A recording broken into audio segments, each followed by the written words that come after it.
Hello friends, welcome back to the channel. This is your friend Manav all the way from California US से। तो कैसे आप सब लोग? उम्मीद करता हूँ सब ठीक चल रहा होगा। तो यूएस टूरिस्ट वीज़ा कैसे अप्लाई करें, वो भी बिना किसी एजेंट से मिले? तो दोस्तों, क्या आप भी मेरी तरह यूएस में सेटल होना चाहते हैं और आपको पता नहीं कि आखिर करें तो क्या करें? मैं इस वीडियो में आपको बताऊंगा कि यूएस टूरिस्ट वीज़ा कैसे अप्लाई करें। तो वीडियो में आपको पूरी इन्फॉर्मेशन मिलने वाली है, इसलिए वीडियो को एंड तक ज़रूर देखिएगा।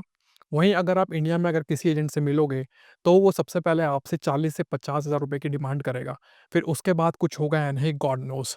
तो दोस्तों, ये रही मेरी स्क्रीन एंड स्टार्ट करते हैं प्रोसेस। ऑलराइट दोस्तों, तो आ चुके हैं हम अपने कंप्यूटर पर और स्टार्ट करते हैं प्रोसेस। तो स्क्रीन मेरी ऑलरेडी शेयर्ड है। मैं नोटपैड खोलता हूँ और इसमें आपको दिखाता हूँ कि कितने स्टेप्स रहने वाले हैं और कैसे कैसे हमको स्टार्ट करनी है प्रोसेस। तो पहले स्टेप में, राइट, सो फर्स्ट स्टेप में हम लिखते हैं। फर्स्ट स्टेप में आपको करना है, आपको विजिट करना है ceac.state.gov वेबसाइट पर, और यहाँ पे जाके हमें अपना फॉर्म फिल करना है जिसको हम बोलते हैं DS 160। और DS 160 फॉर्म में बेसिकली आपको अपनी सारी इन्फॉर्मेशन भरनी है, अपनी पर्सनल डिटेल्स, अपनी एम्प्लॉयमेंट डिटेल्स, अपनी बिजनेस की डिटेल्स, और यूएस में आपका जो भी कॉन्टैक्ट पॉइंट है उसकी आपकी इन्फॉर्मेशन आपको भरनी है। सेकेंड स्टेप में आपका आता है, आपको जब एक बार आप DS 160 फॉर्म भर देते हो स्टेप 1 के अंदर, देन आपको जाके अपना वीज़ा शेड्यूल करना पड़ता है। उसके लिए हमें जाना पड़ता है हमें www.usvisascheduling.com पर।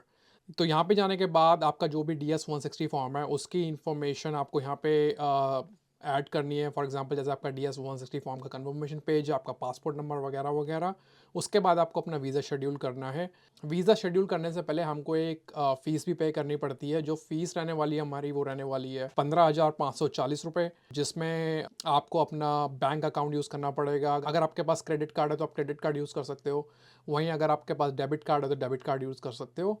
और एक बार जब आप अपनी पेमेंट फिनिश कर देते हो, उसके बाद आप अपना वीज़ा शेड्यूल कर सकते हो।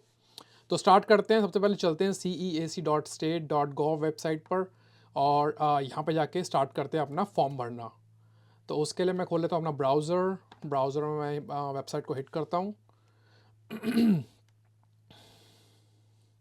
तो वेबसाइट कुछ ऐसे दिखने वाली है। वेबसाइट में हमें जाना है DS 160 online immigration visa application. Okay, ऐसा सा कुछ आपका पेज रहने वाला है। जैसे आप DS 160 फॉर्म को फिल करना स्टार्ट करते हो, तो गेट स्टार्टेड में हमें जाके सबसे पहले सेलेक्ट करना है कि कौन सी स्टेट और कौन सी सिटी में आपको इंटरव्यू देना है। फॉर एग्जांपल, जैसे अगर मैं इंडिया में देखूं, अगर यहाँ पे, तो इंडिया में हमारे पास लोकेशन आती है चेन्नई, हैदराबाद, कोलकाता, मुंबई, न्यू दिल्ली। तो जो भी आपकी सिटी और आई मीन जो भी आपकी स्टेट और कंट्री है, उसके बेसिस पे आप ड्रॉप डाउन से उसको सेलेक्ट कर सकते हो। तो यहाँ पे मैं जैसे फॉर एग्जांपल न्यू दिल्ली को सेलेक्ट कर लेता हूँ। उसके बाद एक यहाँ पे कोड आता है, हमें कोड डालना पड़ेगा।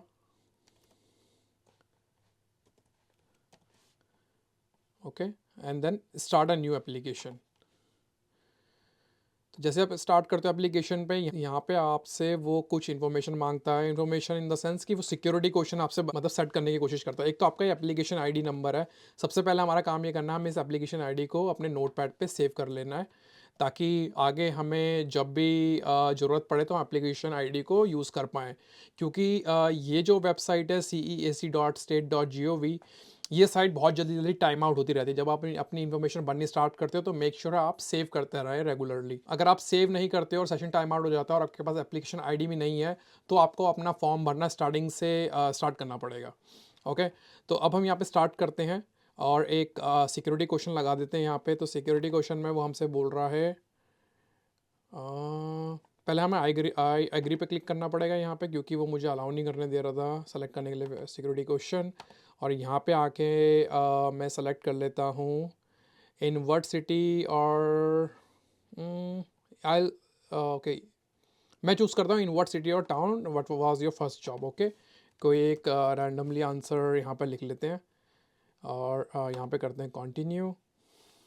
ऑलराइट, तो पहला पेज हमारा कुछ ऐसे दिखने वाला है, जिसमें आपको पर्सनल इन्फॉर्मेशन वगैरह डालनी है। आपका लास्ट नेम, आपका फर्स्ट नेम, और जो इन्फॉर्मेशन आपके लिए वैलिड नहीं है वो आपको डालने की कुछ भी ज़रूरत नहीं है। ठीक है, जो जो आपके केस में वैलिड हो आप उन्हीं चीज़ों को डालें। और जो भी आपकी टूरिस्ट वीज़ा की कैटेगरी भी है, जिस वजह से हम ये वीडियो टूरिस्ट वीज़ा के लिए बना रहे हैं, राइट, तो वो इन्फॉर्मेशन हमें आगे जाके ऐड करनी पड़ेगी कि ये हमारा जो DS 160 हमने फॉर्म भरा है, वो टूरिस्ट वीज़ा के लिए है या H1B वीज़ा के लिए है या L1 वीज़ा के लिए है या किसी और वीज़ा कैटेगरी से रिलेटेड है। तो हमारा ये अभी टूरिस्ट वीज़ा से रिलेटेड है, तो हम उसको आगे भरना स्टार्ट करेंगे। लेकिन just for your information, right, so personal 1, personal 2, ये सारी पर्सनल इन्फॉर्मेशन आने वाली है यहाँ पे आपके। देन ट्रैवल की इन्फॉर्मेशन हमें ऐड करनी पड़ेगी। प्रीवियस ट्रैवल कुछ करा हो, आपका एड्रेस, आपका फ़ोन नंबर, आपका पासपोर्ट इन्फॉर्मेशन, आपका यूएस में कॉन्टैक्ट इन्फॉर्मेशन हमें ऐड करना पड़ेगा, आपकी फैमिली की इन्फॉर्मेशन ऐड करनी पड़ेगी, आपका वर्क, आपकी एजुकेशन, आपकी ट्रेनिंग अगर एप्लीकेबल है वो भी ऐड करना पड़ेगा हमें इसमें। उसके बाद हमारे पास सिक्योरिटी एंड बैकग्राउंड के कुछ बैकग्राउंड चेक्स के और सिक्योरिटी के क्वेश्चंस होते हैं, जो यूएस हमसे पूछता है, तो उसके हमें येस और नो आंसर करने पड़ते हैं। तो जल्दी जल्दी स्टार्ट कर देते हैं। इसमें रैंडमली मैं कोई एक डमी इन्फॉर्मेशन डाल के फॉर्म को सबमिट करके देखते हैं एक बार। यहाँ पे इसने मुझसे पूछा है full name in native alphabet, तो ये ज़रूरत नहीं है भरने की, इसको मैं नॉट अप्लाई कर देता हूँ। और have you ever used other names, तो मैंने कोई पुराने इस नाम के अलावा कोई और नाम मैंने कभी यूज़ नहीं किया, तो मैं इसको छोड़ देता हूँ। Do you have a tele code that represents your name, तो ये भी नहीं है मेरे केस में ट्रू। उसके बाद इन्फॉर्मेशन और भरते हैं यहाँ पे। ओके, सेक्स में आ जाएगा मेल, मैरिटल में मैरिड कर देते हैं। उसके बाद अब आता है date and place of birth, तो अपनी डेट ऑफ बर्थ यहाँ पे हमें डालनी है, तो उसमें हम मैं कोई भी एक रैंडमली अभी फ़िलहाल डाल देता हूँ, जस्ट टू शो यू कि फॉर्म कैसे भरना है हमको। सिटी मैं गाज़ियाबाद डाल देता हूँ, स्टेट, कंट्री, रीजन में इंडिया, और इसको कर लेते हैं यहाँ पे सेव। तो सेव करी है मैंने यहाँ पे, और उसके बाद कंटिन्यू एप्लीकेशन आप इसे करते रहो। तो जो भी आप इन्फॉर्मेशन भरे सब वापस सेव करते रहें। नेक्स्ट में जाना है पर्सनल इन्फॉर्मेशन में। पर्सनल 2 में जाना है country and region of origin, मतलब जहाँ जिस कंट्री की आपकी नेशनलिटी, अगर आप इंडिया से अप्लाई कर रहे हो तो आपके केस में वो इंडिया ही रहने वाला है। और उसके बाद बोला डू यू होल्ड और have you held any nationality other than the one indicated above, मतलब इंडिया के अलावा आपके पास किसी और कंट्री की कुछ भी नेशनलिटी वगैरह हो तो उसमें आप यस कर सकते हो। अगर यस करोगे तो और भी इन्फॉर्मेशन वो आपसे मांगेगा। आपके केस में नहीं है तो आप नो कर सकते हो। और अगर आपके केस में हाँ हो तो आप उसे भरना ज़रूर, क्योंकि आप कोशिश ये करें कि कुछ भी झूठ ना बोले अपने इस फॉर्म में। ज़्यादा से ज़्यादा सच हो आप वो इस वीडियो में दिखाएं, जितना सच हो आपके बारे में वो ही आप इस फॉर्म में भरें। So are you a permanent resident of a country region other than your country, तो इसमें भी नो आने वाला है हमारा, क्योंकि हम किसी और कंट्री के कुछ भी रेसिडेंट नहीं है इंडिया के अलावा। और उसके बाद बोलते हैं नेशनल आइडेंटिफिकेशन नंबर, इसमें आप अपना आधार नंबर डाल सकते हो। मेरे पास मुझे आधार नंबर अभी ध्यान नहीं है, इसमें मैं भर नहीं रहा, इसको बोल देता हूँ does not apply. US social security number, मेरे क्योंकि मैं यूएस में रहता हूँ, मेरे पास यूएस का सोशल सिक्योरिटी नंबर है। लेकिन अगर आप इंडिया से फॉर्म भर रहे हो और अगर आपके पास यूएस में आप कभी पहले नहीं आए हो तो आपके केस में सोशल सिक्योरिटी नंबर ब्लैंक रहने वाला है। उसके बाद US tax payer ID number, ये भी आपके केस में ब्लैंक रहने वाला है, तो डज नॉट अप्लाई। इसको कर देते हैं सेव, कंटिन्यू एप्लीकेशन। नेक्स्ट है ट्रैवल प्लान हमारा। तो ट्रैवल में अब हमसे पूछ रहा हूँ वीज़ा कैटेगरी का, तो please select a visa class. Okay, तो जो हमारे इस केस में रहने वाली है वो रहने वाला हमारा टूरिस्ट वीज़ा, जो आ जाता है हमारा टेम्प बिजनेस और प्लेजर विजिटर। ठीक है, उसके बाद हमारे पास स्पेसिफाई हमें करना कि हमें कौन सी कैटेगरी में अपना टूरिस्ट वीज़ा लगाना है। तो पहला ऑप्शन हमारा बिजनेस और टूरिज्म B1/V2। उसके बाद है B1 जिसमें हमारा खाली बिजनेस से रिलेटेड हमारा वीज़ा रहता है। और नेक्स्ट हमारा सिर्फ खाली टूरिज्म और मेडिकल ट्रीटमेंट से रिलेटेड। तो मान लो अगर आप मेडिकल ट्रीटमेंट के लिए आ रहे हो तो मैं सजेस्ट करूँगा तो कि आप B2 में जाओ। लेकिन अगर आप सिर्फ टूरिज्म के लिए आ रहे हो तो आप B1/B2 को सेलेक्ट करके जाइए। उसके बाद पूछता है वो हमसे have you made any specific travel plan, so इसमें हमारा कोई अभी स्पेसिफिक ट्रैवल प्लान नहीं है। अभी हम सीधा अभी सिर्फ खाली हम फॉर्म सबमिट कर रहे हैं। लेकिन अगर आपका कुछ प्लान हो, अगर आपको जल्दी से जल्दी जाना है तो आप यहाँ पे मेंशन कर सकते हो। तो इंटेंडेड डेट ऑफ ट्रैवल का मैं डाल देता हूँ नेक्स्ट ईयर विच इज़ जुलाई 2025 को मैं डाल देता हूँ यहाँ पे। 2025 में इसलिए डाल रहा हूँ क्योंकि अभी दिसंबर 8 है आज, और मुझे जो लगता है कि 6 से 8 महीने का थोड़ा हमारा बैकलॉग चल रहा है इस टाइम पे। अगर इंटरव्यू की जो डेट मिल रही है अभी हमें 6 से 8 महीने बाद की मिलती है। इसलिए मैं क्या कर रहा हूँ, सिर्फ एक सैम्पल डेट डाल देता हूँ अभी जो मेरे माइंड में आई है। इसको आप कभी भी बाद में आके जाके चेंज भी कर सकते हो, जब आपका इंटरव्यू वगैरह हो तब वहाँ पे भी आप मेंशन कर सकते हो कि आपको कौन सी डेट में जाना है। तो इंटेंडेड स्टे ऑफ यूएस में मैं 4 वीक्स डाल देता हूँ। और आपके लिए भी मैं सजेस्ट करूँगा कि आप 4 वीक्स या कुछ मंथ्स का डालें, और ज़्यादा से ज़्यादा कोशिश करें आपकी लेस देन 6 मंथ्स हो आपकी ट्रैवल का जो भी आपका ड्यूरेशन रहने वाला है। क्योंकि जितना ज़्यादा आप डे मेंशन करोगे उतनी ज़्यादा आपको वहाँ पे एक्सप्लेन करने में प्रॉब्लम आएगी ड्यूरिंग द इंटरव्यू कि आप इतने लंबे समय के लिए क्यों जा रहे हो। तो इसलिए मैं 4 हफ्ते डाल रहा हूँ, क्योंकि 4 हफ्ते समझ में आता है कोई बंदा यूएस घूमने जा रहा है, यूएस में कोई उसका रिलेटिव वगैरह कोई भी रहता है या कोई फ्रेंड रहता है, तो 4 हफ्ते, मतलब 4 हफ्ते भी ज़्यादा ही हैं, लेकिन 4 हफ्ते फिर भी एक तरह से समझ में आता है कि 1 महीने के लिए वहाँ पे बंदा रहने जा रहा है। उसके बाद जो भी आपका वहाँ का स्ट्रीट एड्रेस है, जहाँ पे भी आप यूएस में जाके स्टे करने वाले हो, उसका एड्रेस यहाँ पे आने वाला है। लेकिन अगर आप होटल में जाते हो, होटल में स्टे करने वाले हो, तो यहाँ पे होटल का एड्रेस डाल सकते हो आप। अगर आप दोस्त के यहाँ पे रहने वाले हो तो दोस्त का एड्रेस डाल सकते हो, या किसी रिलेटिव का एड्रेस। तो मैं फॉर एग्ज़ाम्पल कोई एक डमी एड्रेस डाल देता हूँ। सिटी में भी कोई एक मतलब जेन्युइन सिटी डाल देता हूँ, लेकिन अपनी सिटी नहीं डालूँगा मैं, यूनियन सिटी। यहाँ डाल देते हैं हम कैलिफोर्निया। ज़िप कोड डाल देते हैं हम 94541। ओके, अब उसके बाद हमारा नेक्स्ट क्वेश्चन यहाँ पे पूछ रहा है कि person slash entity paying for your trip, मतलब आपकी ट्रिप कौन स्पॉन्सर कर रहा है। तो अगर आपके केस में आप स्पॉन्सर कर रहे हो तो सेल्फ डाल सकते हो। और जैसे मान लो अगर आप पेरेंट्स वगैरह की कर रहे हो तो आप उसमें अपना नाम डाल सकते हो, उसमें आप बोल सकते हो कि अदर पर्सन के बाद फिर आपको अपना नाम वगैरह प्रॉपर डालना पड़ेगा। तो फॉर एग्जांपल जैसे चलो मैं इस केस में अदर पर्सन लेके चलता हूँ फॉर एग्जांपल। तो मान लो जैसे मेरा भाई अगर यूएस में रहता हूँ, मुझे स्पॉन्सर कर रहा है, तो मैं उसका सरनेम यहाँ डालता हूँ अरोरा, क्योंकि अरोरा अरोरा सेम हो जाएगा। और अगर आपका फ्रेंड भी है तो उसको कोई प्रॉब्लम नहीं है, तो आप अपने फ्रेंड का इन्फॉर्मेशन भी यहाँ पे डाल सकते हो, ज़रूरी नहीं है सरनेम सेम हो, क्योंकि मेरा भाई और मैं डायरेक्ट ब्लड रिलेशन में है, तो फिर हमारा सरनेम भी सेम है, तो उसी वजह से मैं उसका सरनेम डाल रहा हूँ। नेम, गिवन नेम होता है हमारा फर्स्ट नेम, तो फर्स्ट नेम है उसका राहुल। टेलीफोन नंबर है उसका इंडिया का, तो मैं सैंपल डाल देता हूँ। और ईमेल एड्रेस है, तो ईमेल एड्रेस पे कुछ ऐसे सैंपल डाल देते हैं। रिलेशनशिप टू यू, उस बंदे का हमसे रिलेशन क्या जिससे हम यू से मिलना चाह रहे हैं। तो spouse, child, parent, spouse, other relative, friend. अगर आपका फ्रेंड है तो फ्रेंड यूज़ कर सकते हो। अदर में अगर अदर देन कोई भी फ्रेंड हो, जैसे आपका कोई भी फ्रेंड का फ्रेंड हो तो आपका फ्रेंड ही होगा वैसे, लेकिन इन ऑप्शंस में आप चूज़ कर सकते हो। मैं चूज़ करता हूँ अदर रिलेटिव, उससे मुझसे पूछा नहीं अभी कौन सा रिलेटिव है वो। Is the address of the party paying for your trip the same as your home or mailing address, मतलब जो आपका जो मेलिंग एड्रेस रहने वाला है और जो बंदा आपकी ट्रिप स्पॉन्सर कर रहा है, तो इसमें ये पूछ रहा है कि आप दोनों का एड्रेस सेम रहने वाला है। तो मैं फ़िलहाल सेम कर देता हूँ, ठीक है, ताकि मुझसे और इन्फॉर्मेशन ज़्यादा ना पूछे। अगर आपके केस में डिफरेंट हो तो आप डिफरेंट डाल सकते हो। तो उसको सेव करते हैं। उसके बाद कंटिन्यू एप्लीकेशन, यहाँ पे आ गया है। अब नेक्स्ट आता है ट्रैवल कंपेनियंस। तो ट्रैवल कंपेनियंस में वो पूछ रहा है कि आपके साथ कोई और ट्रैवल करने वाला है नहीं। अगर आपका कोई भी फैमिली मेम्बर आपके साथ ट्रैवल करने वाला है तो आप ये ऑप्शन में सेलेक्ट यस करोगे और उसकी इन्फॉर्मेशन डालोगे। अगर आप अकेले ट्रैवल कर रहे हो तो नो रहेगा आपके केस में। और हाँ, कोशिश करें कि सेव करते रहें बार बार फॉर्म को। उसके बाद है नेक्स्ट हमारा US travel. Have you ever been in the US, तो no. Have you ever been you issued a US visa, no. अगर आपके केस में जो भी येस हो जो नो हो वो आपको भर देना है, क्योंकि जैसे वो सोचा कि have you ever been in the US, कि पहले आप कभी यूएस में आ चुके हो, तो नो आ रहेगा आपके केस में, क्योंकि अगर फर्स्ट टाइम टूरिस्ट वीज़ा में आ रहे हो तो नो रहने वाला है। अगर आप पहले आ चुके हो तो येस कर दीजिएगा और अपनी इन्फॉर्मेशन डाल दीजिएगा। Have you ever been issued a US visa, yes हो नो। आपके ये सब आपके अपने पर्सनल एक्सपीरियंस पे और आपके बारे में है, तो आपको जो सही लगे आपको वो यहाँ पे भरना है, येस और नो। वो आपके आपकी आपकी कंडीशन और आपकी प्रोफाइल पे डिपेंड करता है। Have you ever been refused a US visa, तो no. Has anyone ever filed an immigration petition on your behalf with the United States citizenship and immigration service, मतलब मेरे बिहाफ पर कभी किसी मेरे फ्रेंड ने या रिलेटिव ने कोई मेरा इमिग्रेशन पिटीशन अप्लाई किया यूएस में, तो वो तो केस में नो ही रहेगा। होम एड्रेस में हम होम एड्रेस डाल देते हैं अपना इंडिया वाला, तो इंडिया वाला होम हमारा एड्रेस हमारा रहने वाला है।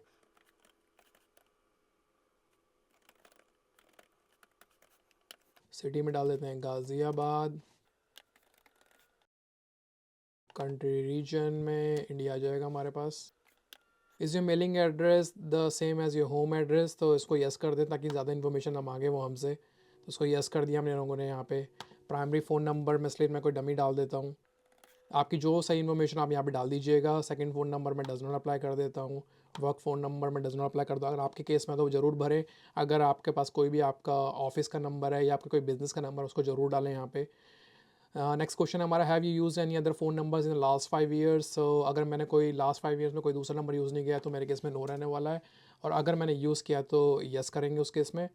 तो मैंने नहीं किया। ईमेल एड्रेस में मैं वही डाल देता हूँ जो मैंने स्टार्टिंग में डाली थी, मास्टर। तो ये ईमेल एड्रेस आ गई हमारे पास। और जो भी आप ईमेल एड्रेस डालें वो जेन्युइन डालें।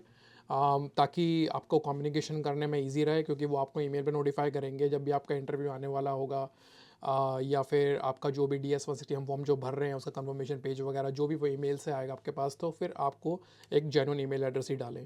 Have you use any other email address in the last 5 years, तो मैं इसमें डाल देता हूँ नो। उसके बाद वो पूछता है हमसे कि do you have any social media presence, मतलब आपके पास कोई फेसबुक, यूट्यूब, इंस्टाग्राम, टिकटॉक, जो भी हमारी ऐप है उसके पास कोई भी अगर आपका कोई अपना पर्सनल अकाउंट वगैरह, तो यहाँ मेंशन करें आप सारी इन्फॉर्मेशन। तो आप देखोगे तो सब मांगेगा यहाँ पे, Facebook, Google plus, Instagram, LinkedIn. तो जो आपकी हो आप मेंशन करते रहें एक एक करके यहाँ पे। तो अभी मैं अपने केस में क्या करता हूँ, फॉर्म को फिर जल्दी फिनिश कर लेंगे, नन कर देता हूँ यहाँ पे, ताकि हमसे ज़्यादा इन्फॉर्मेशन ना मांगे। Do you wish to provide your information about your presence, okay. यहाँ पे ये मुझसे क्वेश्चन कर रहा है कि आप अपनी इन्फॉर्मेशन और आपकी सोशल मीडिया प्रेजेंस के बारे में हमको बताना चाहते हो, और अपने चीज़ें जो भी हमसे शेयर करना चाहते हो, जैसे उसमें कोई भी आपके पिक्चर्स वगैरह है, या फिर like have you used within the last 5 years to create or share content, photos, videos, status update etc, तो आपको शेयर करना तो कर सकते हो। ये बेसिकली प्राइवेसी वाला क्वेश्चन है, तो मैं अपनी प्राइवेसी डिक्लेयर नहीं करना चाहता हूँ, मैं यहाँ पे नो डाल देता हूँ। इसको सेव कर लेते हैं। सेव हो चुका है। नेक्स्ट है पासपोर्ट इन्फॉर्मेशन, तो यहाँ पे आपको पासपोर्ट इन्फॉर्मेशन डालनी है। तो पासपोर्ट में आपका यहाँ पूछेगा कैटेगरी रेगुलर, ऑफिशियल, डिप्लोमेटिक, जो भी पासपोर्ट आपका है वो आप डालें। मैं डालता हूँ रेगुलर में, और उसके बाद में एक डमी में पासपोर्ट नंबर यहाँ पे डाल रहा हूँ, ठीक है। और इसको सेव भी कर लेना है हमको, जो भी आपका पासपोर्ट अपने पास हैंडी रखें और उसको सेव भी करते रहें। तो पासपोर्ट नंबर सेव हो चुका है।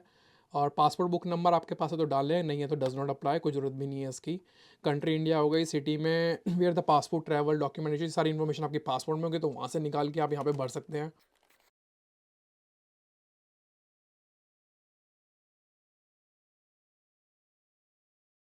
उसके बाद have you ever lost a passport और हैड वन स्टोलन, मतलब आपका कोई अगर पुराना पासपोर्ट हो जो खो गया हो या किसी ने चोरी कर लिया हो, तो आप यहाँ पे हाँ कर सकते हो और उसकी इन्फॉर्मेशन डाल सकते हो। अगर आपके केस में नहीं है तो आप इसको स्किप कर सकते हो, तो मैं स्किप कर देता हूँ। स्किप मतलब नो कर सकते हो आप।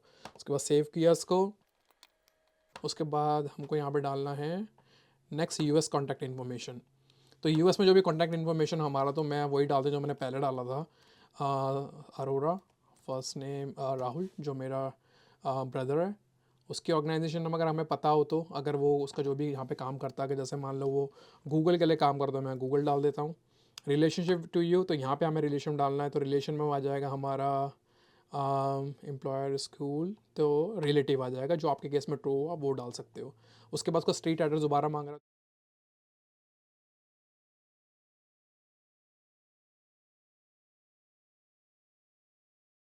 और ईमेल एड्रेस, अगर उसका कोई ईमेल एड्रेस तो आप उनका ईमेल एड्रेस डाल सकते हो। फॉर एग्जांपल मैं यहाँ पे अपना वही जो मैंने ईमेल एड्रेस पहले यूज़ किया वही यहाँ पे डाल रहा हूँ, लेकिन आपके केस में अगर जो भी आपका रिलेटिव है आप उसकी ईमेल एड्रेस उससे मांगे और उसकी इन्फॉर्मेशन यहाँ पे डालें। इसको सेव कर लेते हैं। जैसे मैंने बताया सेव बार बार करना है हमको, और बस भरने वाला है फॉर्म हमारा पूरा। उसके बाद हमारा नेक्स्ट फैमिली इन्फॉर्मेशन। तो फैमिली इन्फॉर्मेशन में आपके फादर का नाम, आपकी मॉम का नाम आपको यहाँ पे डालना है। तो मैं जल्दी जल्दी यहाँ पे भर देता हूँ ताकि वीडियो जल्दी से फिनिश हो जाए।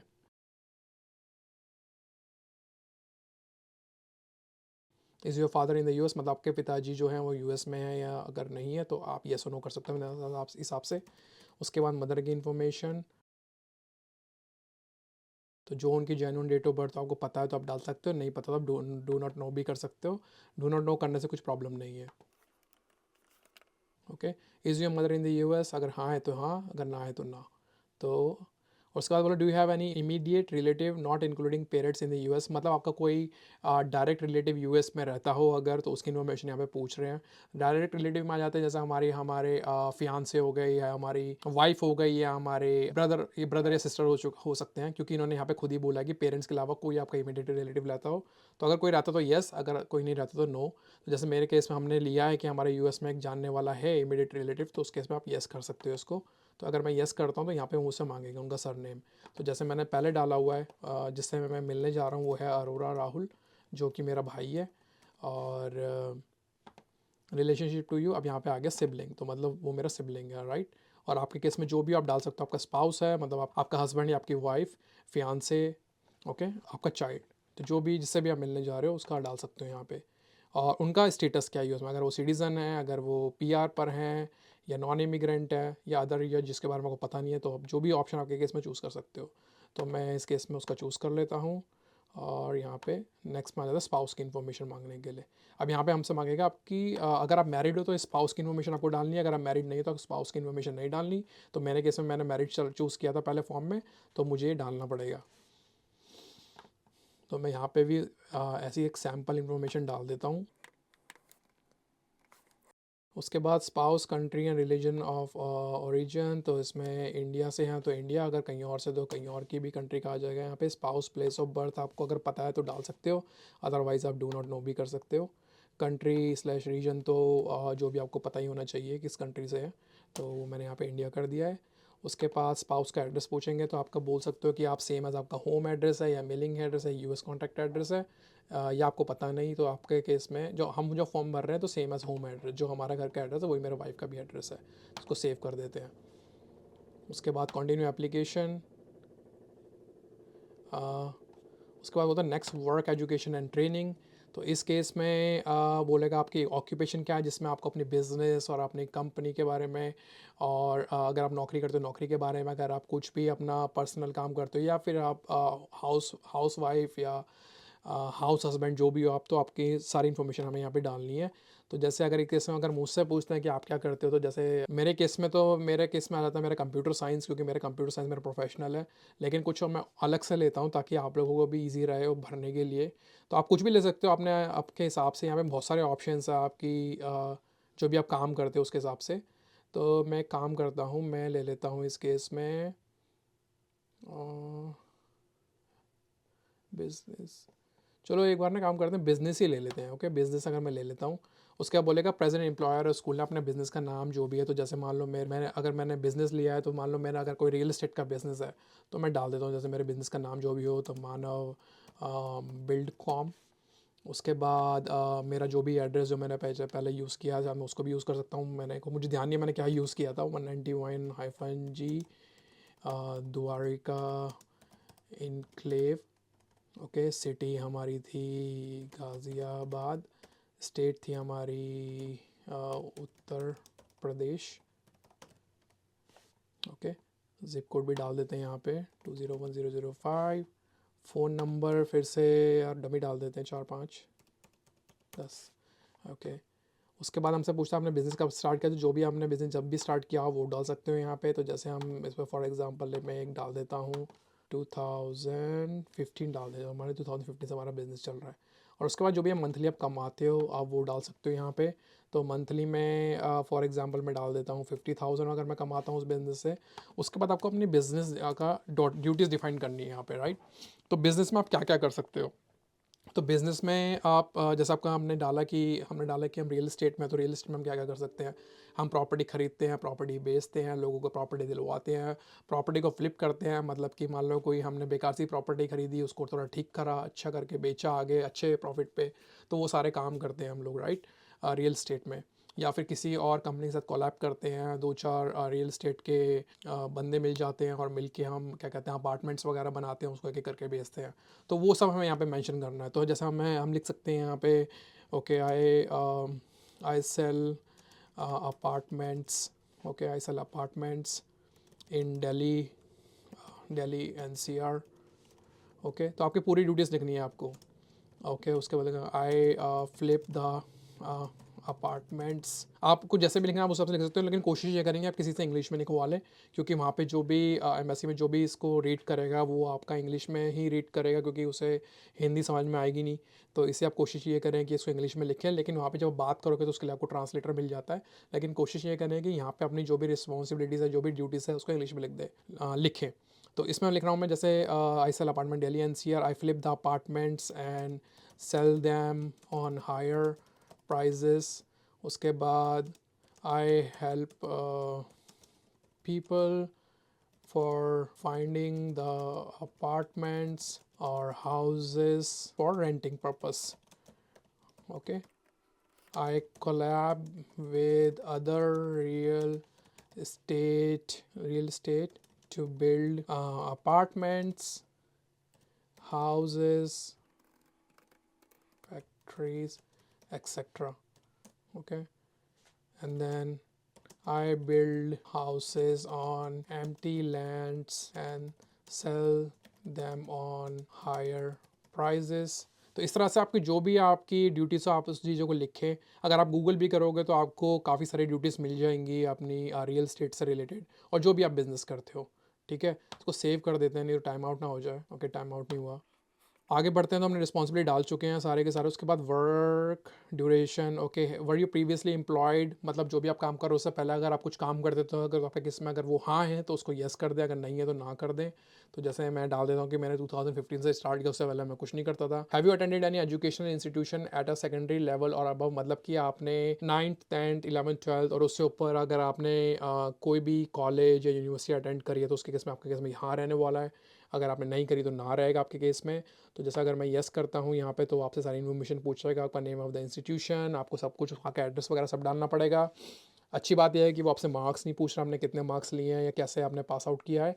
इसमें आपकी सारी इन्फॉर्मेशन वो मांगेंगे कि आपने कब से कब तक क्या किया गया है। तो उसमें सारी इन्फॉर्मेशन डाल सकते हो आप। उसमें 10th की डाल सकते हो, 12th की डाल सकते हो, और अगर आपने उसके बाद यूनिवर्सिटी करी हुई है तो यूनिवर्सिटी की डाल सकते हो, कॉलेज करा है कॉलेज की डाल सकते हो, और आपने कोई कोर्स भी किया है तो उसके भी इन्फॉर्मेशन आप यहाँ पे डाल सकते हो। तो अभी फिलहाल मैं इसको नो कर देता हूँ ताकि मुझसे फालतू इन्फॉर्मेशन ना मांगे वो सारी की सारी। आई मीन फालतू नहीं है, सारी वो अच्छी इन्फॉर्मेशन, अगर आप उसको भरोगे तो आपके लिए एक बेनिफिट ही रहने वाला है। उसके बाद कुछ एडिशनल इन्फॉर्मेशन एजुकेशन से रिलेटेड हमसे पूछना चाहते हैं। Do you belong to a clan or tribe, मतलब ये सारी आपकी पर्सनल इन्फॉर्मेशन से रिलेटेड है। अब कि अगर आप किसी क्लैन और ट्राइब से बिलोंग करते हो तो यहाँ पे नो कर दो। उसके बाद लैंग्वेज नेम, आप कौन कौन सी लैंग्वेज स्पीक आई मीन बोलते हो, तो यहाँ पे हमने हिंदी डाल दिया जैसे। और कोई और लैंग्वेज अगर आपको आती है तो जैसे मान लो आपको पंजाबी आती है तो आप पंजाबी डाल सकते हो। अगर आपको इसके अलावा भी कोई आता है, आपको मराठी आती है तो मराठी डाल दो। राइट, तो ऐसा ऐसा करके आप बहुत सारी जितनी भी आपको लैंग्वेज आती है डाल सकते हो। अगर इंग्लिश भी आती है तो आप कोशिश करेंगे सबसे पहले इंग्लिश को डालें। Okay, have you travel to any other country regions within last 5 year, अगर आपने पिछले लास्ट 5 ईयर मतलब पिछले 5 साल के अंदर आप किसी इंडिया से बाहर अगर आप किसी कंट्री में घूमे हो तो उसकी इन्फॉर्मेशन आपसे मांगेगा, तो यस कर दें उसको, अगर नहीं है तो नो कर दें। उसके बाद नेक्स्ट हमसे पूछेगा have you belong to contributed to work for any professional social charitable organization, अगर आपके केस में ट्रू है तो यस, अगर नहीं है तो नो। तो ऐसे ऐसे करके आपको सारी इन्फॉर्मेशन भरनी है। इसके बाद आपके से कुछ कुछ ये पूछता है कि आपको फायर आर्म्स, एक्सप्लोजिव, न्यूक्लियर, इन सब की स्किल्स आपके पास, तो ये तो नो ही रहने वाला है। Have you served in the military, no. Have you ever served and been member of paramilitary unit, okay, no कर दो, सबको यहाँ पर नो रहने वाला है। उसके बाद हमसे और क्वेश्चन पूछने वाला है कि ये do have a communicable diseases, अगर आपके उसमें कोई डिसीज वगैरह है तो आप उसको भी मेंशन जरूर करें, अगर नहीं है तो no. Have you any mental disorder, अगर मेंटल फिजिकल डिसऑर्डर तो no. Are you or have you ever been a drug abuser addict, अगर आपके केस में यस है तो यस, अगर अदरवाइज नो। कोशिश ये करें नो ही रही है। Have you ever been arrested, convicted? No. Have you ever violated, engaged in a conspiracy? Okay. Are you coming in the United States to engage in सब mostly आपके case आप इस questions को पढ़ रहे हैं और जो आपके केस में यस है यस करें और नो है तो नो करें। और मोस्टली ये चीज़ें यहाँ पे नो ही रहती हैं इसमें, क्योंकि ये सारे कुछ क्रिमिनल चीज़ों से रिलेटेड ही हैं। Do you ever seek to engage in espionage sabotage, export control violation, तो ये भी आप सबका हमारा नो ही रहने वाला है। तो मैं जल्दी जल्दी नो करके इसको जल्दी जल्दी सबमिट कर देता हूँ। Are you member of represent terrorist organization, of course no man. तो ये सब चीज़ों को एक बार पढ़ें जरूर और पढ़ने के बाद इसको येस और नो करें। ओके, इनको क्वेश्चन को समझें and then no, yes no जो भी आपका है आप उसको करें। जैसे मैं फॉर्म ऑलरेडी भर चुका हूँ और तो मुझे सब कुछ ध्यान है, मुझे कहाँ पे येस भरना है कहाँ पे नो भरना है। Have you ever sought obtain access to other obtain a visa? Okay, no. Have you ever removed deported from any country? अगर किसी कंट्री से आप डिपोर्ट हुए तो उसकी भी इन्फॉर्मेशन आपसे मांगता है वो। अगर आपके केस में है तो यस कर दें, अगर नहीं है तो नो। उसके बाद हम चलते हैं नेक्स्ट पार्ट 5 पे। उसके बाद बोलता है custody of A US citizen child outside, तो नो ही रहने वाला है, सब नो रहने वाला है। अब नेक्स्ट आता है रिव्यू में। तो रिव्यू में ओके हाँ, तो यहाँ पे बोला photo will be taken at the ASC, मतलब कि अभी आपको फोटो यहाँ पे अपलोड वगैरह कुछ नहीं करनी है हम लोगों को। फोटो के लिए हमें बायोमेट्रिक ले जाना पड़ता है जब हम वीज़ा शेड्यूल करते हैं। तो ये सारी हमारी इन्फॉर्मेशन है, इसको एक एक करके आपको रिव्यू करना है अब। तो इन सबको एक एक करके रिव्यू करते रहें हम लोग तो ज़्यादा बेटर रहेगा, क्योंकि एक बार सबमिट करने से पहले इनको रिव्यू हो जाए तो ज़्यादा बेटर है। उसके बाद इसको सबमिट कर देंगे। ये कर दिया तो सब कुछ हमारा हो चुका है, ये बस हमें रिव्यू करना है। Next is sign and submit. तो साइन के लिए आपको यहाँ पे पूछेगा वो आपसे, तो did anyone assist you in filling out this application, मतलब किसी ने अगर आपकी एप्लीकेशन भरने के लिए हेल्प करी हो तो आपको यहाँ पे फिर उसके बारे में मेंशन करना पड़ेगा। तो जैसे हमारे केस में मतलब मैंने तो खुद अपना फॉर्म अपने लिए खुद ही भर रहा हूँ, तो मेरे केस में नो रहेगा। अगर आपके केस में जैसे मान लो आप पेरेंट्स का भर रहे हो या अपनी सिस्टर का भर रहे हो, अपने भाई का भर रहे हो, अगर आप अपने हाथ से भर रहे हो तो आप उसमें यस कर दीजिए, अदरवाइज़ नो। उसके बाद इसको सबमिट करने के लिए हमें यहाँ पे 018962 जो ये हमारा कोड आ रहा है ये डालना पड़ेगा। उसके बाद हमसे वो मांग रहा है पासपोर्ट नंबर, तो पासपोर्ट नंबर जो हमने अपना यूज़ किया है डॉक्यूमेंट में वो हमें डालना पड़ेगा। अब उसको कर देंगे साइन एंड सबमिट। ओके, हमने सक्सेसफुली सबमिट कर दिया है। अब हमारे पास नेक्स्ट स्टेप क्या है, अब ये बोलेगा नेक्स्ट कन्फर्मेशन, तो आपका कन्फर्मेशन आ जाएगा। मेक श्योर जैसे आपका कन्फर्मेशन आए तो आप उसको पहले सबसे पहले करें अपने print application. Okay, print application का ये होगा कि आपने DS-160 में भरा हुआ है वो हमें सेव करना पड़ेगा हमारे पास, ताकि हम कल को जब इंटरव्यू में जाएंगे तो हमें पता होना चाहिए हमने क्या भरा अपने फॉर्म के अंदर, राइट। तो इसको प्रिंट कर लीजिए आप, और इसको क्या करें, सेव टू PDF का ऑप्शन आता है, जैसे आप प्रिंट करते हो किसी ब्राउज़र से, वहाँ पे सेव करने का ऑप्शन भी आता है, तो सेव टू PDF कर दें। उसको जब आप सेव करोगे तो फिर वो आपसे ऑप्शन मांगेगा कि आपको कहाँ सेव करना है। ओके, तो मैं इसको C ड्राइव में यहाँ पे सेव कर देता हूँ। कहाँ डालूँ इसको, चलो डॉक्यूमेंट्स में डाल देते हैं। ओके, डॉक्यूमेंट्स में सेव, तो ये हमारा सेव हो गया। तो पूरी की पूरी PDF वहाँ पे हमारी अब सेव हो जाएगी। उसके बाद हमें क्या करना है, उसके बाद बैक टू कन्फर्मेशन अलग फिर से जाना है। कन्फर्मेशन पेज आपका ऑलरेडी आपके फॉर्म के साथ सबमिट हो गया होगा, लेकिन फिर से आप क्या करें, कन्फर्मेशन पेज को भी एक बार सेव कर लें। तो प्रिंट कन्फर्मेशन हमें करना है, सेव टू PDF भी कर दें उसको। कन्फर्मेशन पेज का प्रिंट आउट आपको लेके जाना पड़ता है, जब आप बायोमेट्रिक के लिए जाओगे तब भी आपको लेके जाना है, और उसके बाद जब आप इंटरव्यू में भी जाते हो उसमें भी आपको लेके जाना है। तो उसके लिए मैं एक सेपरेट वीडियो बनाऊंगा आपको कि कौन कौन से डॉक्यूमेंट्स लेके जाने हैं अपने टूरिस्ट वीज़ा इंटरव्यू के लिए, तो उसको भी सेव कर लें आप। तो ओके, सेव हो गया ये भी। तो अब हमारा सेव हो चुका है। अब हमें जाना है नेक्स्ट स्टेप में, जो हमने यहाँ डिफाइन किया था कि हमें पहले ceac.state.gov पे जाना है, वहाँ पे हमें जाके DS-160 फॉर्म फिल करना है। नेक्स्ट स्टेप अब हमारा हमें usvisascheduling.com पर जाना है, जहाँ पे जाके हमें अपना वीज़ा शेड्यूल करना है। तो चलते हैं यहाँ पे और अपना वीज़ा भी शेड्यूल कर लेते हैं। तो उसके लिए हम क्या करते हैं, नेक्स्ट स्टेप खोलते हैं और यहाँ पे इसको हिट करते हैं usvisascheduling.com। तो वेबसाइट का नाम यही है, usvisascheduling.com, और इसमें जाके आपको बनाना है अपना अकाउंट। तो यहाँ पे हमें करना पड़ेगा साइन अप नाउ। तो साइन अप नाउ में हम कोई यूज़र नेम ले लेते हैं, तो यूज़र नेम हम ले लेते हैं मास्टर मान, जो हमने ईमेल एड्रेस लिया था डमी वाला वही लेते हैं, मास्टर मानव 1।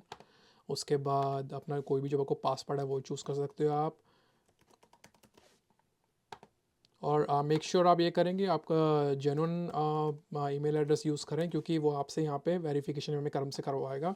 तो मैं जो यूज़ कर रहा हूँ मैं डमी यूज़ कर रहा हूँ, लेकिन मुझे फिर भी वेरिफिकेशन कोड मिल जाएगा, क्योंकि जो मैं ईमेल एड्रेस यूज़ कर रहा हूँ वहाँ से आप मतलब वो एक तरह के जेन्युइन मतलब डिस्पोजेबल ईमेल एड्रेस आप बोल सकते हो कि वो थोड़े टाइम के लिए वैलिड रहती है, उसके बाद फिर वो ख़त्म हो जाती है। तो उसके लिए हम यूज़ करते हैं yopmail.com, और यहाँ पे सेंड करते हैं सेंड वेरिफिकेशन कोड। उसके बाद वेरिफिकेशन कोड हमें डालना पड़ेगा। यहाँ पे गिवन नेम हम कर देते हैं अपना जो भी है फर्स्ट नेम, गिवन नेम मतलब फर्स्ट नेम हो गया आपका, और सर नेम। उसके बाद हमें यहाँ पे सिक्योरिटी क्वेश्चंस भी यूज़ करने हैं, तो सिक्योरिटी क्वेश्चंस में हम चूज़ कर लेते हैं व्हाट्स योर फर्स्ट कार। तो आपकी जो भी पहली कार हो वो डाल सकते हो आप, और मेक श्योर आप सारे आंसर को ध्यान रखें और उसको कहीं ना कहीं लिख लें या फोटो वगैरह खींच ले। Which high school did you attend, तो जो भी आपके आंसर्स हो, जो भी आपको क्वेश्चन सही लगे आप उसको चूज़ करें। 3 क्वेश्चन को आपको ज़रूरी चूज़ करना है। इसको मैंने कर लिया। उसके बाद मैं बस एक क्विकली अपना वेरिफिकेशन कोड निकाल लेता हूँ।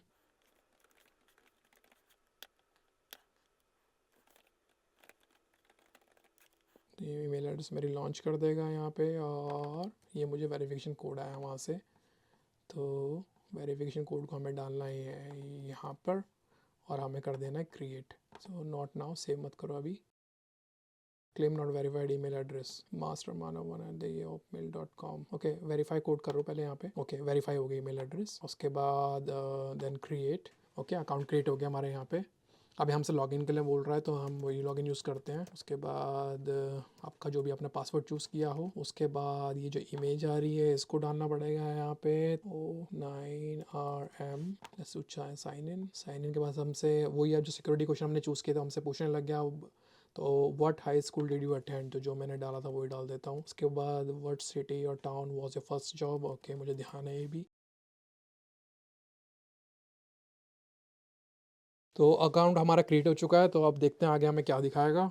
तो इस तरह का कुछ आता है आगे इन्फॉर्मेशन। उसके बाद आपको यहाँ पे कर देना I have read and understood the system use and privacy policies, continue.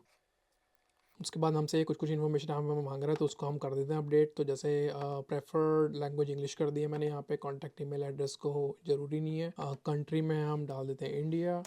India हमने कर दिया है यहाँ पे, इसको सबमिट कर देते हैं। ओके, ईमेल एड्रेस कह रहा है कि not should not be empty, तो भर देते हैं यहाँ पे ईमेल एड्रेस कुछ भी, तो सेम ही भर देते हैं हम।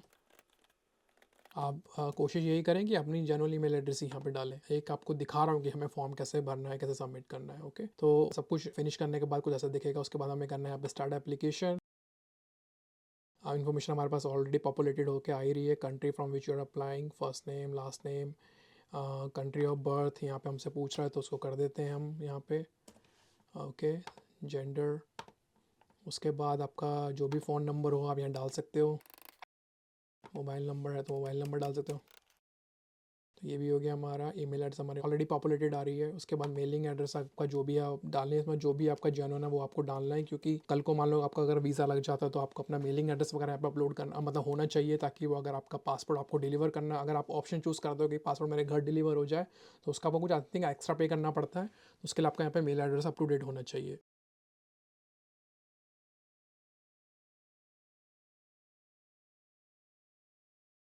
ओके, पासपोर्ट नंबर हमसे दोबारा मांगा उसने हमसे, तो पासपोर्ट नंबर हमें ध्यान होना चाहिए था, राइट, और हमारे पास हैंडी होना चाहिए। तो पासपोर्ट नंबर हमने डाल दिया यहाँ पे। उसके बाद 01 जो भी आपका पासपोर्ट का जो भी आपका इशू डेट हो वहाँ पे आपके पासपोर्ट नंबर में आपके मेंशन भी रहती है, तो आपको वहीं से डालना है।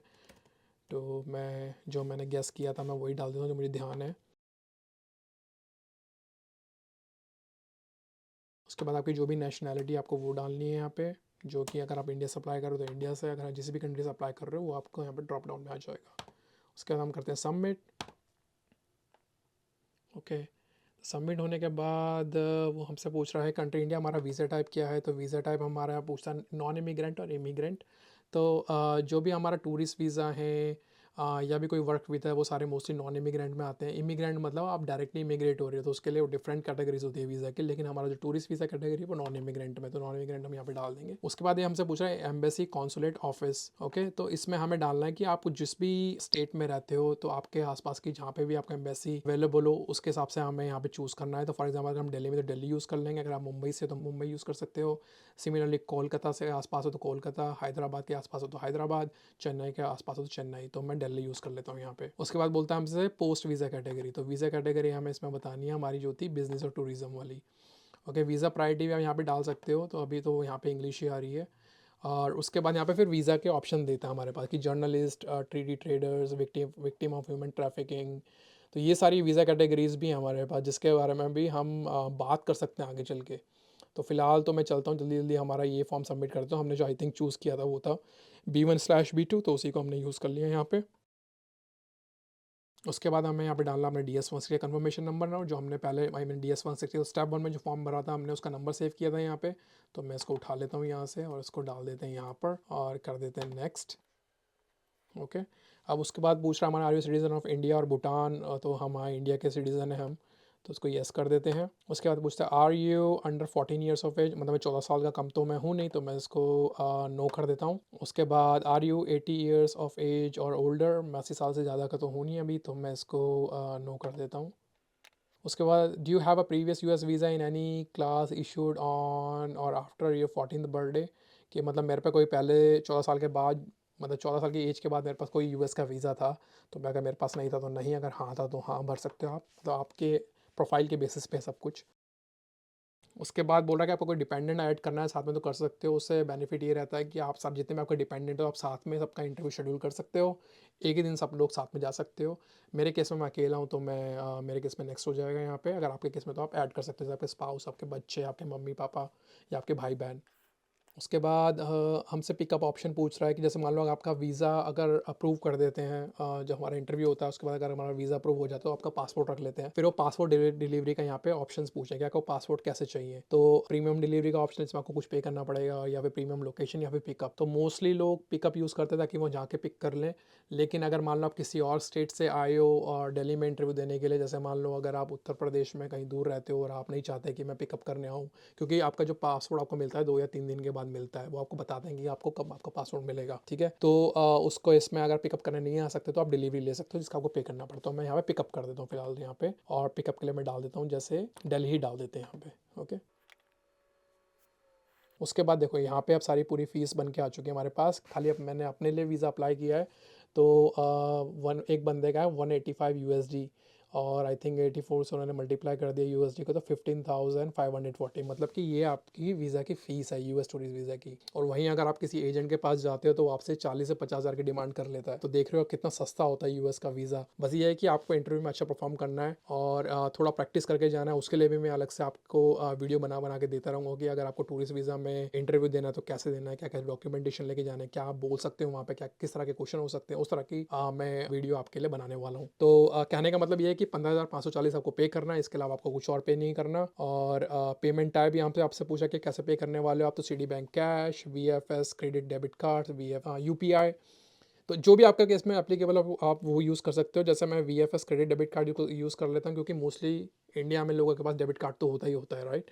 तो आप डेबिट कार्ड क्रेडिट कार्ड भी यूज़ कर सकते हो। उसके बाद हमें करना है यहाँ पे सबमिट। ओके, तो यहाँ पे सबमिट हो चुका है। सबमिट होने के बाद सारी इन्फॉर्मेशन हमारे पास यहाँ पे दिखा रहा है। हमारा रेफरेंस नंबर है, इसको भी हम नोट कर सकते हो करना हो तो आपको, लेकिन ज़रूरत नहीं है। अगर आप पे करते हो तो आपके पास ईमेल वगैरह आ जाती है और इस पोर्टल में भी आपको दिखाता है कि आपने फीस पे करी है, आपका रेफरेंस नंबर क्या है।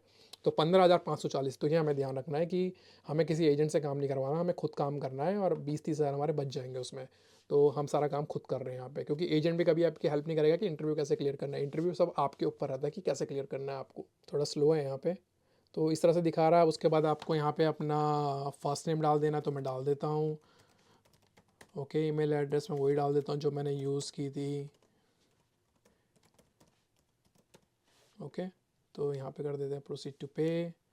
उसके बाद पेमेंट कन्फर्मेशन सक्सेसफुल पेमेंट, तो यहाँ पे बता रहा है कि पेमेंट कन्फर्मेशन होने के लिए कितना टाइम लग सकता है, तो 2 घंटे तक लग सकते हैं। सक्सेसफुल पेमेंट के बाद आपको पीडीएफ ही मिलेगी जिसमें आपका सब कुछ इन्फॉर्मेशन मेंशन रहेगा। फिर उसके बाद बताया कि इनसफिशिएंट फंड में क्या है, पेमेंट कैंसिल डिक्लाइन हो सकती है। तो बोल भी रहे हैं यहाँ पे कि ब्राउज़र को क्लोज़ मत करना जब तक ये हमारे पास रिस्पॉन्स वगैरह नहीं आता, राइट। तो कंटिन्यू करते हैं इसको। ऑल राइट दोस्तों, तो 15,540 यहाँ पे हमारा आ ही रहा है। यहाँ पे आपको सारी अपनी पर्सनल इन्फॉर्मेशन भरनी है और जेन्युइन भरनी है। उसके बाद जो भी आपका क्रेडिट कार्ड है, आपका डेबिट कार्ड है, आप कुछ भी यूज़ कर सकते हो। उसके बाद आपको पेमेंट करनी है और पेमेंट करने के बाद आपको अपना वीज़ा शेड्यूल करना है। तो दोस्तों मुझे यहाँ पे अपनी स्क्रीन शेयरिंग को और जो भी मेरी वीडियो है उसको यहाँ पे स्टॉप करना पड़ेगा, क्योंकि मैं इससे आगे आपको ज़्यादा दिखा नहीं सकता, क्योंकि मैंने जो अपना फॉर्म भरा है वो मैंने एक डमी इन्फॉर्मेशन से फॉर्म भरा है और आपको बस एक तरीका दिखाया है कि कैसे आपको घर बैठे बैठे अपना यूएस टूरिस्ट वीज़ा अप्लाई आपको करना है, जिसमें आपको किसी एजेंट की ज़रूरत नहीं होती। मैं आपको बता देता हूँ इसका आगे क्या होने वाला है। जैसे आप कार्ड की इन्फॉर्मेशन यहाँ पे डालोगे, और ये सिक्योर वेबसाइट है, तो आपको डरने की ज़रूरत नहीं है कि आपका कार्ड हैक हो जाएगा या कुछ भी हो जाएगा। सिक्योर वेबसाइट है ये। यहाँ पे अपनी कार्ड इन्फॉर्मेशन आप डालिए और जैसे आप सबमिट करोगे तो वो आपको बैक हमारी जो भी यूएस वीज़ा शेड्यूलिंग .com, जहाँ पे भी हमने सारी इन्फॉर्मेशन डाली थी, वहाँ पे लेके जाता है। और वहाँ पे जाने के बाद आपको सारी इन्फॉर्मेशन दिखेगी वहाँ पे, और जो भी आपने पैसा पे किया वो सब दिखेगा वहाँ पे आपको। उसके बाद आपको अपना वीज़ा शेड्यूल करना है, तो वहाँ पे सारा बहुत इजी रहने वाला है। वहाँ पे आपको सब दिखाता है कि आपको कौन सी डेट चूज़ करनी है। उसमें आपको टाइम भी दिखाता है कि ये मेरा टाइम है। तो वो आपको 2 तरह की डेट्स दिखाएगा वहाँ पे। पहली मतलब जिसमें आपको क्या करना पड़ेगा, आपको अपने बायोमेट्रिक के लिए जाना पड़ता है पहले। इंटरव्यू से पहले आपका जो आपको शेड्यूल करना है वो आपको बायोमेट्रिक शेड्यूल करना है। उसमें आपको क्या रहता है कि आपको आपके आई स्कैन होते हैं, आपके फिंगरप्रिंट्स होते हैं, आपके फोटो खींचती है यूएस इंटरव्यू के लिए, जिसको हम बायोमेट्रिक भी बोलते हैं। तो उसके लिए आपको जाना है। सबसे पहले आपको डेट सेलेक्ट करनी है। तो जैसे मान लो मैंने अभी जुलाई की डेट डाली थी, वैसे तो मुझे लग रहा था क्योंकि आसपास मुझे उसके इंटरव्यू की डेट मिलनी चाहिए। जैसे मान लो आपको बायोमेट्रिक की डेट मिल रही है, जैसे मान लो नेक्स्ट ईयर आपको जुलाई में मिल जाती है अगर डेट, तो आप डेट को सेलेक्ट करें। उसके बाद आपसे टाइम वगैरह हम पूछेगा कि आपको कितने बजे का स्लॉट लेना है, तो आपको स्लॉट मिलेगा। वो स्लॉट चूज़ करें अपने फ्री टाइम के हिसाब से या फिर अपने कंपैटिबिलिटी के हिसाब से। तो उसके बाद जब आप बायोमेट्रिक की डेट चूज़ कर लोगे, उसके बाद उसको सबमिट करोगे, देन वो नेक्स्ट पेज पे आपको दिखाएगा कि आपको इंटरव्यू के लिए कौन सा डे और कौन सी टाइम आपको शेड्यूल करना है। तो मोस्टली 1 या 2 दिन का गैप आपका रहता है। कभी कई बार जैसे मान लो आपने 1 जुलाई का अगर आपने बायोमेट्रिक लिया है, तो 2 जुलाई या 3 जुलाई या 4 जुलाई के आसपास की डेट ही दिखाता है कि हमारे पास ये डेट अवेलेबल है और स्लॉट्स भी अवेलेबल है। तो आप जो भी इसमें स्लॉट आपको सही लगा वो चूज़ कर लो और उसको चूज़ करने के बाद आप सबमिट कर सकते हो। तो सबमिट करोगे आपके पास सारी इन्फॉर्मेशन आपकी ईमेल पे आ जाएगी, और इस पोर्टल में आपके पास जो हमारा यूएस वीज़ा शेड्यूलिंग वाला जो पोर्टल था उसमें आपकी सारी A to Z इन्फॉर्मेशन दिखाएगा। तो हमेशा अपना पासवर्ड, अपने यूज़र नेम, अपनी ईमेल एड्रेस, अपना एप्लीकेशन नंबर सब अपने पास हैंडी रखें, अपने पास किसी नोटपैड पे सेव कर लें, या फिर उसकी फ़ोटो वगैरह खींच के अपने पास रखें। तो दोस्तों स्क्रीन शेयरिंग को यहाँ एंड करते हैं और चलते हैं आगे और थोड़ी सी बातें और कर लेते हैं। तो दोस्तों ये थी full process US tourist visa apply करने से रिलेटेड। अगर आपका कोई भी क्वेश्चन हो तो आप नीचे कमेंट में डाल सकते हो एंड मैं आपको रिप्लाई करने की पूरी कोशिश भी करूँगा। तो अब हम मिलते हैं नेक्स्ट वीडियो में, तब तक के लिए bye bye and take care, stay healthy and stay safe.